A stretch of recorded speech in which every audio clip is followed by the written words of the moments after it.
किसी ने बड़े कमाल की बात कही है कि लोगों को खोने से मत डरो, डरो इस बात से कि कहीं लोगों का दिल रखते रखते तुम खुद को ना खो दो। हाय गाइस, मैं हूं आरजे कार्तिक। एक छोटी सी कहानी। ये कहानी है आशीष नाम के बंदे की, जिसकी शादी हो गई थी, 2 बच्चे भी थे, जिसकी फैमिली में सब कुछ अच्छा चल रहा था। उसके घर में कहीं कोई कमी नहीं थी। एक बड़ा सा घर था, गाड़ी थी, इकलौती संतान था।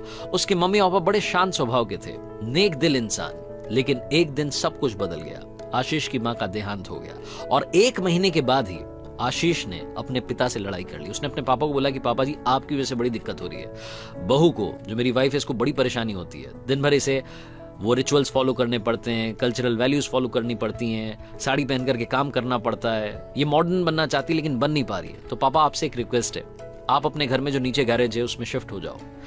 इस लड़के ने, इस बंदे ने अपने ही पिता को अपने ही घर में नीचे गैरेज में शिफ्ट कर दिया। इसके पापा कुछ नहीं बोले, बिना एक शब्द बोले चुपचाप अपना सामान उठा करके गैरेज में शिफ्ट हो गए। 15 दिन के बाद में ये अंकल जी ऊपर आते हैं, सीढ़ी चढ़ करके डोरबेल बजाते हैं। आशीष बाहर निकलता है, अपने पापा को देख करके चौंक जाता है। ऐसे लगता है कि अब लड़ाई होने वाली है। लेकिन अंकल जी लड़ाई नहीं करते, बल्कि उनके हाथ में कुछ वाउचर्स होते हैं, आशीष को देते हैं और बोलते हैं कि बेटा, ये 10 दिन की फॉरेन ट्रिप के वाउचर्स हैं। मैंने आपके लिए, आपकी पत्नी के लिए, आपकी फैमिली के लिए, बच्चों के लिए, आपके लिए मैं लेकर के आया हूँ। ये सरप्राइज है, आप जाओ, घूम करके आओ। वैसे भी तुम्हारी मम्मी के जाने के बाद में तुम उदास रहते हो, मुझे लगता है कि तुम जो है बड़े परेशान रहते हो, तुम्हारा मन हल्का हो जाएगा, बच्चों को अच्छा लगेगा, जाओ घूम करके आओ। तो 10 दिन के लिए अंकल जी अपने बच्चों को फॉरेन ट्रिप पर भेज देते हैं और उसके बाद में अंकल जी असली खेल करते हैं। जिस मकान में आशीष रह रहा था, उस 6 करोड़ के मकान को 3 करोड़ में बेच करके अपने लिए एक छोटा सा घर ले लेते हैं और आशीष का सारा सामान एक अपार्टमेंट में किराए पर फ्लैट लेते हैं, उसमें शिफ्ट करवा देते हैं। आशीष जब 10 दिन के बाद में घूम करके वापस अपने घर आता है तो उसके घर के दरवाजे पर बड़ा सा ताला लगा होता है और बाहर एक गार्ड बैठा होता है। आशीष बोलता है कि ताला किसने लगाया, मेरे पापा कहाँ गए? तो गार्ड बोलता है कि अरे साहब, क्यों परेशान हो रहे हो, मुझे बोल करके गए, बात करवा देना।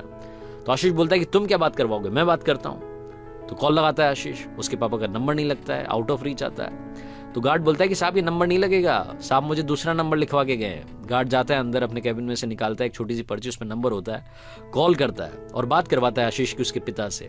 आशीष जब बात करता है तो बोलता है कि पापा, ये क्या तरीका है, यहाँ पर ताला लगा हुआ है, ये है वो है, बच्चे कहाँ खड़े होंगे, हम बड़े परेशान हो रहे हैं। तो उसके पापा बोलते हैं कि बेटा बस 15 मिनट रुकना, मैं आ रहा हूँ। 15 मिनट के बाद में गाड़ी आती है, गाड़ी में से अंकल जी उतरते हैं। अंकल जी जाकर के आशीष को बोलते हैं कि बेटा, ये पकड़ो चाबी, इस फ्लैट में तुम्हारा सारा सामान शिफ्ट करवा दिया है, 1 साल का किराया दे दिया है।